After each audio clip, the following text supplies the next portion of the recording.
Perumpamaan tentang hakim yang tak benar. Yesus mengatakan suatu perumpamaan kepada mereka untuk menegaskan bahwa mereka harus selalu berdoa dan tidak jemu-jemu. Katanya, dalam sebuah kota ada seorang hakim yang tidak takut akan Allah dan tidak menghormati seorang pun. Dan di kota itu ada seorang janda yang selalu datang kepada hakim itu dan berkata, "Belalah hakku terhadap lawanku." Beberapa waktu lamanya hakim itu menolak, tetapi kemudian ia berkata dalam hatinya, "Walaupun aku tidak takut akan Allah dan tidak menghormati seorang pun, namun karena janda ini menyusahkan aku, baiklah aku membenarkan dia supaya jangan terus saja ia datang dan akhirnya menyerang aku." Kata Tuhan, camkanlah apa yang dikatakan hakim yang lalim itu. Tidakkah Allah akan membenarkan orang-orang pilihannya yang siang malam berseru kepadanya? Dan adakah ia mengulur-ulur waktu sebelum menolong mereka? Aku berkata kepadamu, ia akan segera membenarkan mereka. Akan tetapi jika anak manusia itu datang, adakah ia mendapati iman di bumi? Perumpamaan tentang orang Farisi dengan pemungut cukai. Dan kepada beberapa orang yang menganggap dirinya benar dan memandang rendah semua orang yang lain, Yesus mengatakan perumpamaan ini. Ada dua orang pergi ke bait Allah dan untuk berdoa. Yang seorang adalah Farisi dan yang lain pemungut cukai. Orang Farisi itu berdiri dan berdoa dalam hatinya, "Ya Allah, aku mengucap syukur kepadamu karena aku tidak sama seperti semua orang lain, bukan perampok, bukan orang lalim, bukan pezina, dan bukan juga seperti pemungut cukai ini. Aku berpuasa 2 kali seminggu, aku memberikan persepuluhan dari segala penghasilanku." Tetapi pemungut cukai itu berdiri jauh-jauh, bahkan ia tidak berani mengadah ke langit, melainkan ia memukul dirinya dan berkata, "Ya Allah, kasihanilah aku, orang berdosa ini." Aku berkata kepadamu, orang ini pulang ke rumahnya sebagai orang yang dibenarkan Allah dan orang lain itu tidak. Sebab barang siapa meninggikan diri, ia akan direndahkan, dan barang siapa merendahkan diri, ia akan ditinggikan. Yesus memberkati anak-anak. Maka datanglah orang-orang membawa anak-anak yang kecil kepada Yesus supaya ia menjamah mereka. Melihat itu, murid-muridnya memarahi orang-orang itu.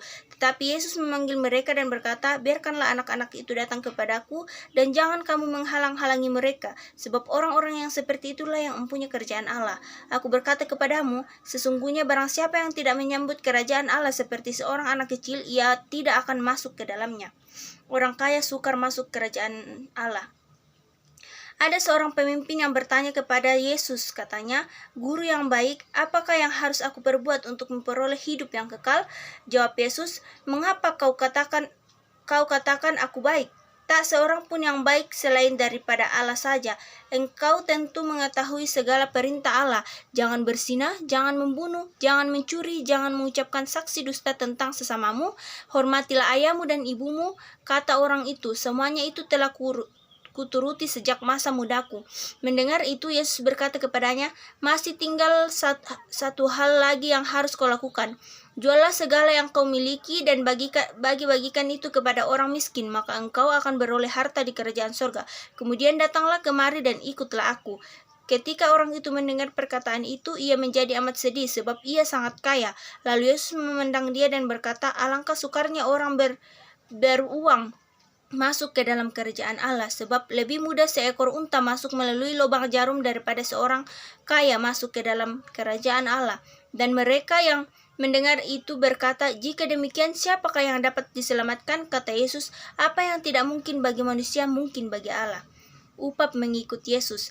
Petrus berkata, "Kami ini telah meninggalkan segala kepunyaan kami dan mengikut Engkau." Kata Yesus kepada mereka, "Aku berkata kepadamu, sesungguhnya setiap orang yang karena kerajaan Allah meninggalkan rumahnya, istrinya, dan saudaranya, orang tua atau anak-anaknya akan menerima kembali lipat ganda pada masa ini juga. Dan pada zaman yang akan datang, ia akan menerima hidup yang kekal." Pemberitahuan ketiga tentang penderitaan Yesus. Yesus memanggil ke-12 muridnya lalu berkata kepada mereka, "Sekarang kita pergi ke Yerusalem dan segala sesuatu yang ditulis oleh para nabi mengenai Anak Manusia akan digenapi, sebab ia akan diserahkan kepada bangsa-bangsa yang tidak mengenal Allah, diolok-olokkan, dihina, dan diludahi, dan mereka menyesah dan membunuh dia, dan pada hari ketiga ia akan bangkit." Akan tetapi mereka sama sekali tidak mengerti semuanya itu. Arti perkataan tersembunyi bagi mereka dan mereka tidak tahu apa yang dimaksudnya. Yesus menyembuhkan seorang buta di dekat Yeriko. Pada waktu Yesus hampir tiba di Yeriko, ada seorang buta yang duduk di pinggir jalan dan mengemis. Waktu orang itu mendengar orang banyak lewat, ia bertanya kepadanya, "Apa itu?" Kata orang kepadanya, "Yesus orang Nazaret lewat." Lalu ia berseru, "Yesus anak Daud, kasihanilah aku." Maka mereka yang berjalan di depan menegur dia supaya ia diam. Namun semakin keras ia berseru, "Anak Daud, kasihanilah aku."